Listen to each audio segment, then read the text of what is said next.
বাংলাদেশের প্রত্যেকটা সেক্টর আসলে ধ্বংস করে তারপরে ধ্বংস হয়ে গেছে যা বলবো আর কি। এখন কথা হচ্ছে, আমরা আগে জানতাম যে ব্যাংকের চাকরি খুব ভালো চাকরি, ব্যাংকে যারা জব করে তাদের চাকরি খুব সিকিউরিটি আছে, তাদের চাকরি সহজে যায় না। কিন্তু না, সরকার পতন হওয়ার পর এখন এই মুহূর্তে যে ব্যাংকগুলো দেখতেছি, ব্যাংকগুলো পর্যায়ক্রমে তাদের বিভিন্ন শাখায় মানে তারা কর্মী নিয়োগ দিচ্ছে। কেন? কারণ যারা মানে গত সরকারের আমলে যারা ব্যাংকে জয়েন হয়েছে তাদের কারোই চাকরি নাই, ঊর্ধ্বতন কর্মকর্তা বলেন আর একটু ছোটো কর্মকর্তা যাই বলেন না কেন, ক্যাশিয়ার, তারপরে assistant officer, management training officer, এই যে পদগুলো আছে, এই যে ডেজিগনেশনগুলো আছে, এইগুলো সবারই আপনার চাকরি নাই, তাদেরকে নতুন করে আবার হায়ার করতে হচ্ছে। তো এই জন্য বললাম। আর এখন যারা যারা আসলে গত আগের যে সরকার ছিল সেই সরকার পতন হওয়ার পর এখন তাদের জব চলে যাচ্ছে। তো এখন আসলে সবাই আসলে একটা মানে জব নিয়ে সবাই আসলে একটু ইতস্ততা বোধ করছে যে আসলে কী হবে বা কী করব।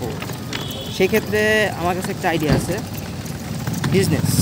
আমি মনে করি যে বিজনেস যারা করবে, যারা বিজনেস করতে পারবে, তাদের প্রতি মাসে যে স্যালারি তার থেকেও তারা বেশি আর্নিং করতে পারবে যদি বিজনেসটা ভালোভাবে সে রান করতে পারে সততার সাথে।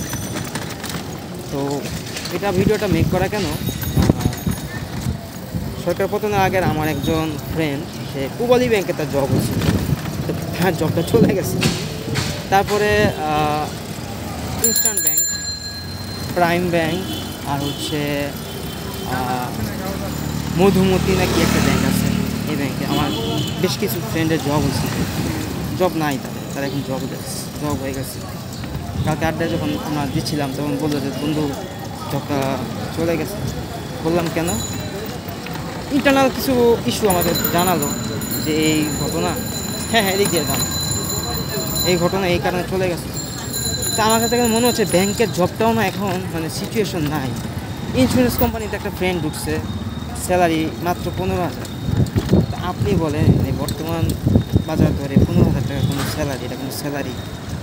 এটা তো একটা মুদি দোকানদার রাস্তার পাশে ফুটপাতে বসে থাকে, এর থেকেও স্যালারি বেশি, 15,000 টাকার থেকে তার স্যালারি বেশি। আর বর্তমানে আমাদের সিচুয়েশন এমন একটা হয়েছে যে যার পকেটে যত বেশি টাকা তার যোগ্যতা তত বেশি ধার্য করা হয় বা ধারণ করা হয়। তো যাই হোক, যারা যারা জব মিস হয়ে গেছেন তাদের সে বলছি ভাইয়া, যদি ক্যাশ ক্যাপিটাল থাকে আপনারা সবাই বিজনেস স্টার্ট করেন।